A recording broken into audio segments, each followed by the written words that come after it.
the object. Its surface seems alive. Scanners indicate that time is, stuck. It's as if nature has decided not to change anymore. It remembers you. We remember, we don't die, we wait. Help me. What's happening to us? It doesn't forget.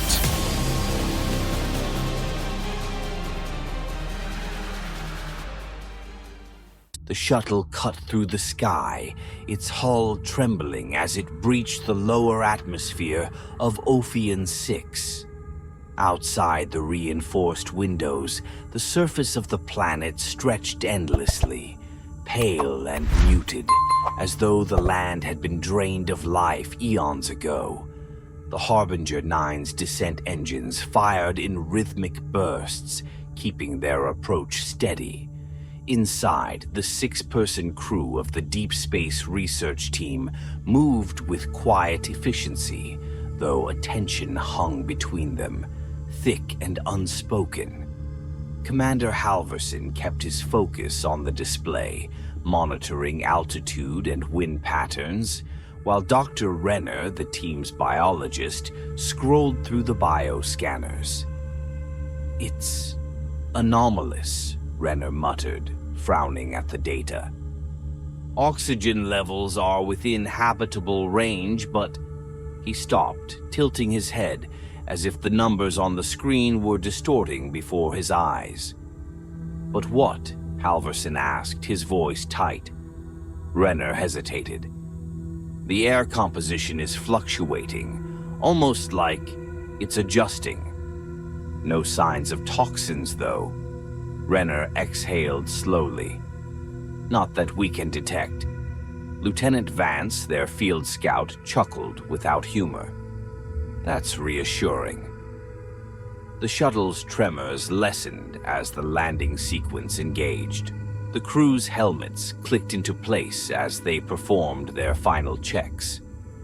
Dr. Arn, the geologist, tightened the seals on his gloves, while Corporal Sienna Mason double-checked the containment equipment, her hands moving methodically.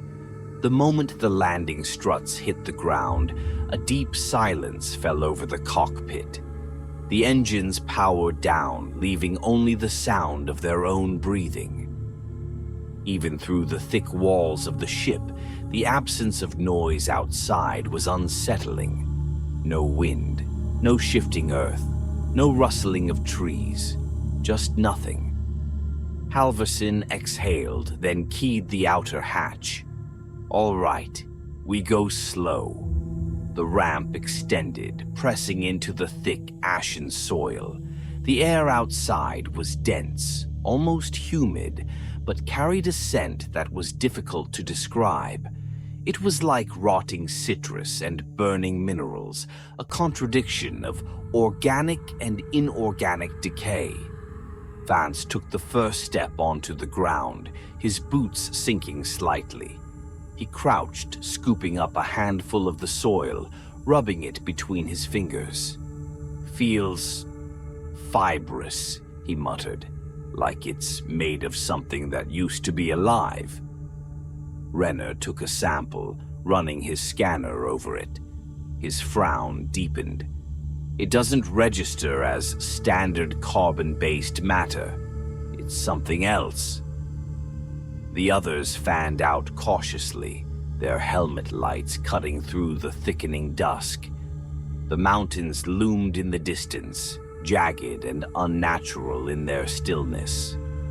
Unlike any geological formations they'd encountered before, they appeared too deliberate, too symmetrical, as if they had been grown rather than formed. "Jesus," Mason murmured. "This place is ancient." Halverson turned to Arnie. "What's your read?" The geologist adjusted his visor, his voice measured. "Structurally, these rocks shouldn't be this intact. Natural erosion should have worn them down over millennia. But these ridges look freshly carved." Halverson's gut twisted at that. A planet this old should have been weathered by time. But here, nothing changed. They pressed forward, approaching the first outcrop of vegetation. The plants, if they could even be called that, were thick and gnarled, their surfaces fossilized as though frozen in time. When Renner pressed a gloved hand to one of the stems, it gave under his touch but then re-solidified, as if reacting to contact. He pulled back sharply. "This isn't right." Vance, a few steps ahead, had stopped moving. You guys need to see this." The crew gathered where he stood, their helmet lights casting long, eerie beams across the ground. There, partially buried in the brittle undergrowth, lay a human skeleton. Silence stretched between them. Renner knelt, running a scanner over the bones. His voice was tight. "Confirmed human. Pre-technological. Ancient," he exhaled. "But the remains show no signs of decay." Mason stepped forward, her hand hovering over her sidearm. "That's impossible." Renner ignored her, adjusting the scanner's parameters. His breath hitched. "These bones are wrong." Halverson crouched beside him. "How?" Renner slowly shook his head, tilting the skull under the light. "The structure is nearly identical to Homo sapiens, but the bone density suggests something tried to change mid-formation. Look at the jaw. It's elongated, like it started morphing into something else, but then stopped." A chill ran through the crew. Arno took a slow step back. Something arrested its evolution. They exchanged uneasy glances. Then, movement. A rustling sound, barely audible through the thick, pressing air. Vance raised his weapon instinctively. "Did you hear that?" The rustling stopped. They turned in unison, helmet lights sweeping the darkened ridges beyond the skeletal remains. The feeling was suffocating, as if something was watching them from the shadows, just beyond the reach of their lights. Halverson took a slow breath. "We move now." They gathered their samples and retreated toward the shuttle, the weight of unseen eyes pressing against them with every step. The silence followed. That night, inside the safety of the shuttle, they played back the audio logs.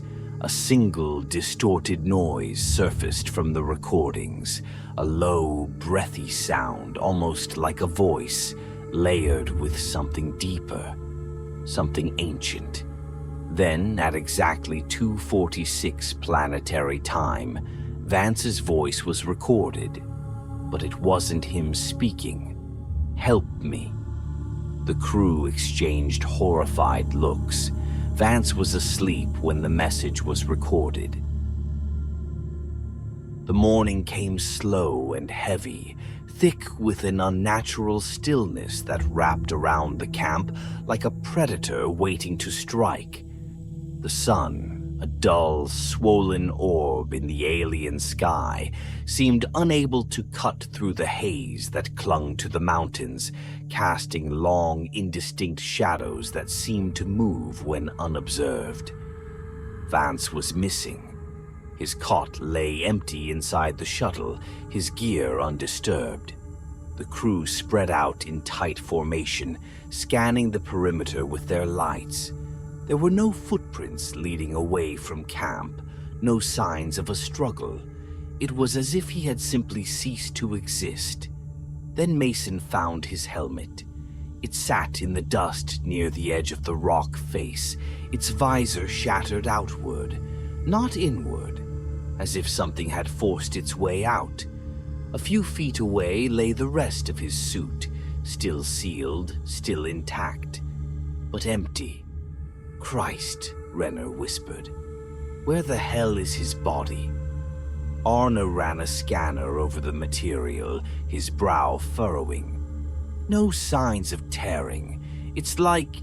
He hesitated, like he just slipped out of it. The words hung between them, brittle and absurd. Then the radio crackled. A voice, distorted, layered. Static bled into something familiar. "Help me." Halverson's stomach turned to ice. "That's Vance," Mason said, her voice barely above a whisper. The signal came from inside the mountain. They should have left, turned back, but they didn't. Curiosity was their nature, and something deep in them, something primal, demanded answers. So they followed. The entrance to the cave was half hidden beneath tangled vegetation, a gaping wound in the rock. The air inside was thick, humid, carrying an odor they recognized too well. Rotting citrus, burning minerals, the scent of decay and digestion.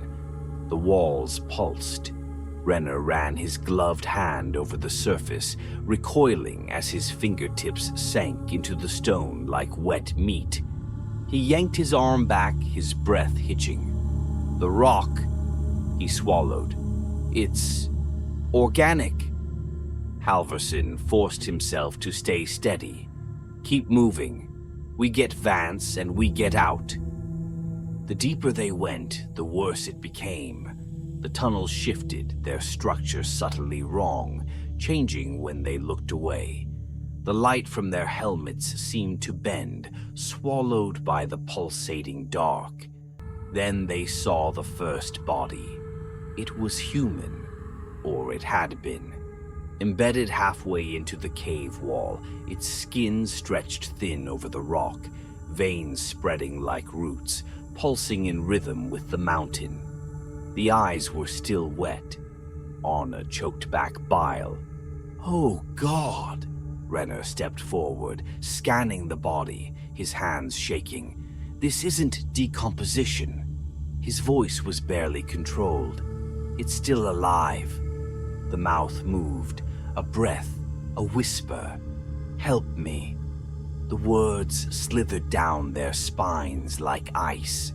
Then came the sound from the deep, a low, wet inhale, vast and hungry. The ground beneath them shifted, not an earthquake, not rockfall. Something was breathing beneath them. Then Renner collapsed. He screamed, doubling over, his fingers clawing at his stomach. His suit bulged, shifted, like something inside was moving. His breath came in sharp gasps, his body convulsing as he tore at the fabric. The scanner slipped from his fingers. His bones were softening, his limbs lengthened, twisted, his skin rippling like water. He clutched at Halverson, his face contorted in agony. "Kill me," he choked. "Kill me, before it takes me."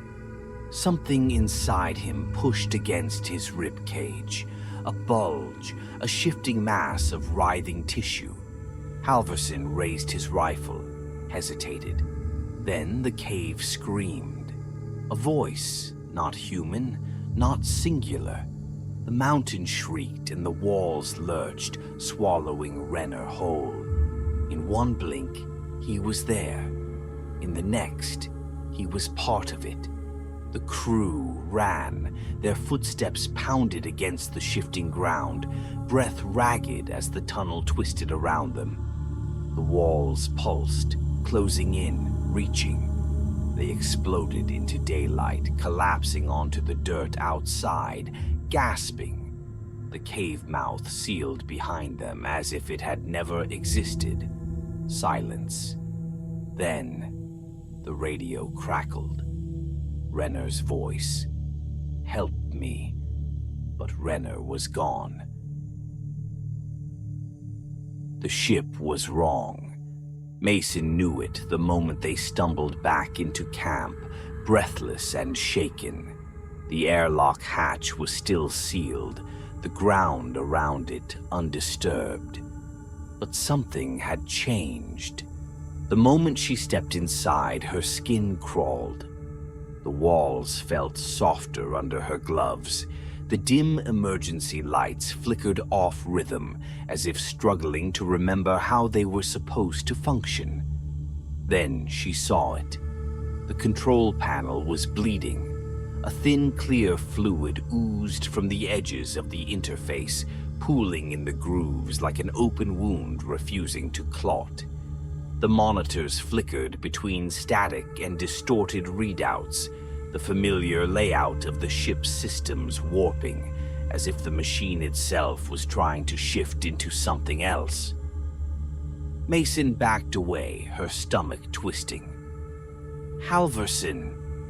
The commander turned, saw the same thing she did, and his face went pale. Arnie checked his scanner, his hands shaking. "The ship, the materials, the seals, they're breaking down." Halverson forced his voice steady. "How?" "We weren't gone that long. Time isn't working right here," Arna muttered. "We already know that." Mason swallowed hard. She could still hear Renner's screams, still see the way the cave had swallowed him, his body folding into the mountain like flesh being reabsorbed. Now something was happening to their ship. It wasn't rejecting them, it was adapting to them. Then the radio crackled, a whisper. "Help me." Mason's blood went cold. It was Renner's voice. Halverson grabbed the receiver, his knuckles white. "Renner." Static. A long, wet breath. "It remembers you." The voice wasn't right. Too layered. Too many mouths speaking at once. The signal cut out. Arnie exhaled sharply, rubbing a trembling hand over his face. "Jesus Christ, what is this place?" No one had an answer. They worked in silence, running diagnostics, trying to repair what they could. But the systems didn't behave like machines anymore. The oxygen seals felt organic, pulsing faintly when touched. The insulation material wasn't polymer anymore. It had turned into something fibrous, veined, damp. They didn't sleep that night. The ship was too quiet, too alive. Then, sometime in the endless dusk of Ophion 6's sky, the motion sensors triggered. Something was outside. Mason checked the external cameras. The feed stuttered, flickering before stabilizing. And then she saw Vance. He stood at the edge of the rock face just outside the floodlights. His suit was gone. His skin was stretched too thin over elongated limbs, his face too smooth, the bones beneath shifting like something was still rearranging itself. His mouth opened, but his lips didn't move right. The voice came through the radio instead. "Open the door." Mason's breath caught in her throat. Halverson grabbed her wrist before she could reach for the controls. "That's not him." The figure tilted its head in the slow, deliberate way a predator studies its prey. Then, others emerged from the dark. They moved in stiff, unnatural motions like puppets with tangled strings. Their bodies were warped, unfinished, as if the mountain had tried to reconstruct them, but had forgotten what people were supposed to look like. Mason recognized their faces.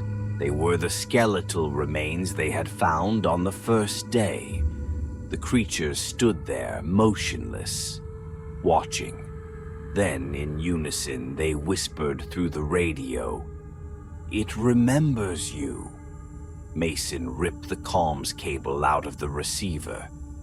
"We need to get out of here." "The ship's compromised," Arnie said hoarsely. "We're trapped."